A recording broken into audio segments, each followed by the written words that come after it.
ये देखो डॉक्टर यहाँ पे बदतमीजी कर रहे पेशेंट के साथ में आगे लो, ये देख सकते हैं आप, ये पेशेंट है, ये डॉक्टर बदतमीजी कर रहे हैं यहाँ पे, देख सकते हैं आप। लो लो लो लो लो देख सकते, ये देखो डॉक्टर यहाँ पे बदतमीजी कर रहे पेशेंट के साथ में। काल की समस्त जनता सर्वदल के लोग मैं इनका आभार व्यक्त करता हूँ। जिस बेरहमी से मेरे बच्चों को उस डॉक्टर ने बर्बर और घिनौनी हरकत की है, उसको शायद ऐसा संस्कार दिया होगा तो शायद तभी ये हरकत उसकी की। मैं मीडिया बंधुओं का और माननीय विधायक महोदय सब दल के लोग यहाँ पर चौपाल के जितने भी लोग हैं, चुप्पू इचेता नेरवा और माननीय स्वास्थ्य मंत्री महोदय से भी मिले, हमें आश्वासन दिया कि भाई हम इसमें सख्त से सख्त कार्रवाई अमल में लाएंगे। लेकिन मुझे पूर्ण विश्वास है सरकार एक भगवान होती है और सरकार के अधीनस्थ जो डॉक्टर लोग होते हैं ये भगवान का दूसरा रूप होता है।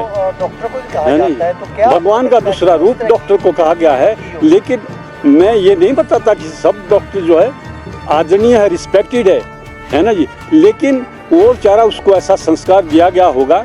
मैंने सुना है कि राघव नाम है उसका, पर राघव नाम के तो उसके अंदर संस्कार ही नहीं है कि राघव की परिभाषा क्या होती है। तो मैं यही कहूँगा कि भाई जिस ढंग से उसने एक घिनौनी हरकत की है, इस ढंग से किसी और पेशेंट के साथ ना करे, उसको बेचारे को यहाँ से भेज दिया जाए और घर में बैठा दिया जाए। वो कहीं काबिल नहीं है, इस काबिल डॉक्टर के ये लक्षण नहीं है। डॉक्टर तो एक भगवान का दूसरा रूप है।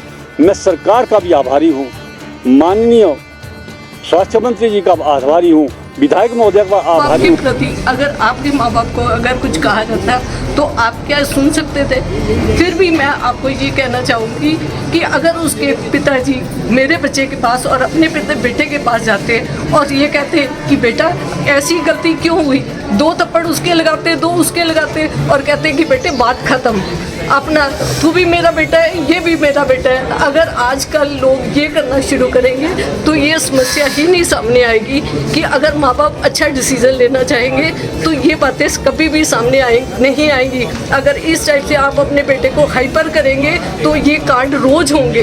अपना डॉक्टर भी अपना बहुत अच्छा काम करना चाहते हैं, वो कभी हाइपर नहीं होना चाहते, वो उनकी भी ऊपर बहुत स्ट्रेस होता है। पर मैं आपको हेल्थ मिनिस्टर जी को भी कहना चाहती हूँ कि आपने बगैर सुने, सब कुछ सुने बगैर आपने मेरे बेटे को गुंडा कहा और उसको कहा कि सरकारी सेवाएं देने लायक नहीं है।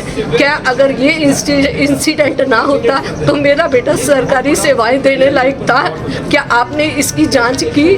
आपने ये जांच किए बगैर मेरे बेटे को दोषी करार दे दिया और उसको टर्मिनेट कर दिया। ये निर्णय मेरे को बिल्कुल भी बर्दाश्त से बाहर है। मैं आपसे हाथ जोड़कर विनती करती हूँ कि इसकी निष्पक्ष जांच होनी चाहिए।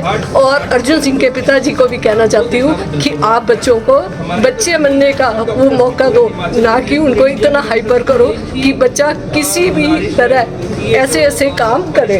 और वहाँ के नेताओं को भी कहना चाहती हूँ कि आप अपनी जो विधानसभा है उसमें अच्छा काम करें, ना कि इस टाइप के कामों में साथ दें। 1 घंटे के अंदर अंदर अगर 150 बंदा वहाँ पहुँचकर मेरे बेटे को नुकसान पहुँचा देता तो इसका जिम्मेवार कौन था?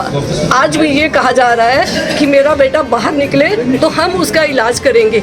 आप कैसा इलाज करेंगे मेरे बेटे का? क्या आज कोई भी डॉक्टर ये इलाज किसी का कर सकता है? नहीं कर सकता। इस दवा में इलाज नहीं हो सकता।